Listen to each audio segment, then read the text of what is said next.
you doing today? I am doing absolutely excellent. It is February. I live in zone 5 and it is in the 50s. I already am sprouting my Brussels sprouts. I am already planning my garden in my head, as well as being a full-time mom. Today I want to talk about avocados. Everybody loves avocados and they have been on sale.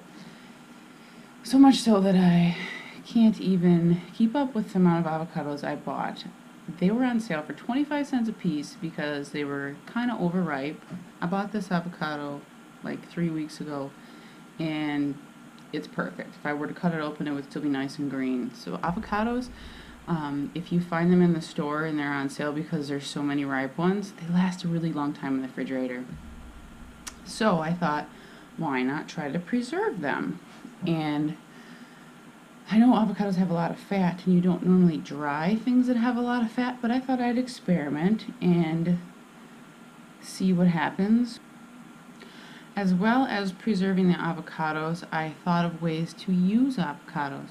You can use the avocados in any sort of recipe that calls for something that has a lot of fat, like cashews, or replacing eggs in muffins or cookies. So first I experimented with drying the avocados. So here I am just prepping my avocados. It's pretty easy to get that seed out of the middle. You just use the butt of your knife and give it a twist and it should pop right out. And Kimberly's hanging out with me in her bumbo chair. I just scooped it into a bowl, mashed it up, and I added lime juice and garlic salt.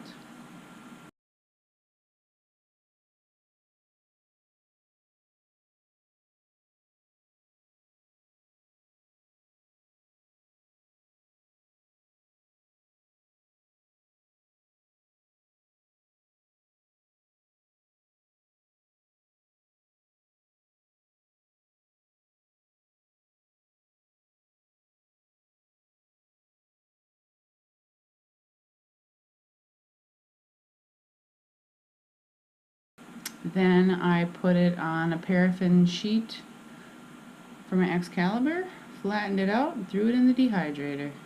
When I came back to it in the dehydrator after a while, it was like this giant, I don't know, like greasy chip of some sort. The top was dry and the bottom wasn't, so I had to flip them over, and I had to kind of break it up to flip it over. Yeah, there they are, all broken up. They're just like giant chips, and I mean, they taste good. They're kind of greasy and weird. Okay, so for my next experiment, I used a whole avocado in replace of like butter in some cookies. So here I am throwing it all in my food processor. I don't really measure stuff anymore. When it comes to making something like cookies, you just want a consistency. You know what cookie dough looks like, and that's what you're looking for, is a consistency. It's gonna be a little bit different than regular cookies though, because you're using fat from, I use peanut butter and avocados, because that kind of fat, it doesn't melt like butter. So you have to kind of squish them down to the shape, because they will not flatten out. So in my food processor I put 1 avocado, 2 bananas, and 1/3 a cup of peanut butter, and I just processed it up real quick. Then I added a teaspoon each of salt and baking powder. And then I added 1/3 a cup of brown sugar, and Matthew told me I needed more sugar, so 1/3 a cup to 1 cup sugar, whatever you like. I was trying to make something with less sugar because we all need a little bit less processed sugar in our life, don't we? Then I did 1½ cup of quick oats. You could probably use the regular rolled oats, and 1 cup of flour. And I processed that all up. Here it is, and I added 1 cup total of mixed raisins, nuts, and seeds. And I just did a quick process. I didn't like mince it up. So you just want to like stir that in. And some cinnamon. I put like a teaspoon of cinnamon in there. See, you really don't have to measure this kind of stuff. Now here I am I just use one of those little scoopers. I'm scooping it out, and then use a fork or a spoon, dip it in some flour, and flatten them out. And I just did it real quick because Kimberly only lets me have so much time to do this kind of stuff. So here they are, out of the oven.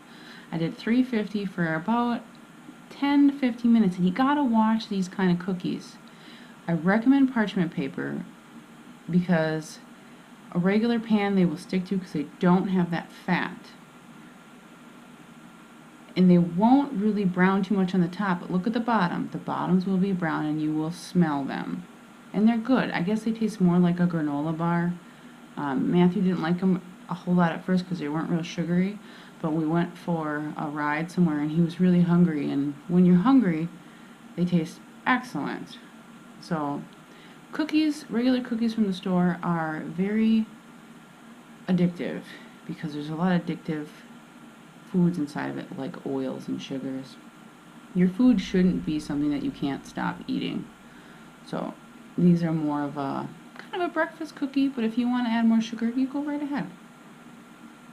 Baking really isn't too much of a science. If you turn on something like the Food Network channel, you're going to see people doing stuff to a T. And once you start doing trial and error, you realize that it isn't that precise. You can really change up recipes to your liking just by thinking about each ingredient. By taking butter out, you have to substitute something that would do the same thing, and that's what avocado does. And what else did I do with the avocados? I froze some because that to me seemed like the best way to preserve them. Drying didn't seem like a good idea. Okay, so here is the dried avocado, and as you can see, it didn't really reduce in volume. And I'm keeping it in the freezer, so I don't recommend drying avocado unless you have a whole lot of room in your freezer for some dried avocado. It kind of turns into a powder. It's probably useful. I'll probably use it in dips and stuff. And here's the frozen avocado. These are 2 avocados. And I just cut it up into little squares, but it's still going to stick together. If you have time, you could put it on a parchment paper, a cookie sheet in the freezer, and freeze it individually, and then put it in your plastic bag. But see, I can break it up, so it's whatever you have time for. So I froze some, and then I also use avocado like mayonnaise in sandwiches and wraps for Matthew. So here I am. All I did was add lemon juice. You can do lime juice. I like lime juice better, but I didn't have any. Lemon or lime juice, or just vinegar if you don't even have that, and then garlic salt, and you mash it all up, and it tastes really good in a sandwich or a burrito or on top of some nachos, vegan nachos. As you can see on my cutting board, I have seitan. I'm making some burrito wraps for Matthew in that video. I also like to use avocado in like a hummus with chickpeas and even a little bit of tahini in there.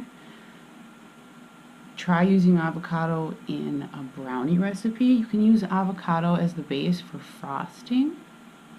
I really wanted to get some videos of me doing all of that, but as a mom, I can't even believe how little time I have to myself.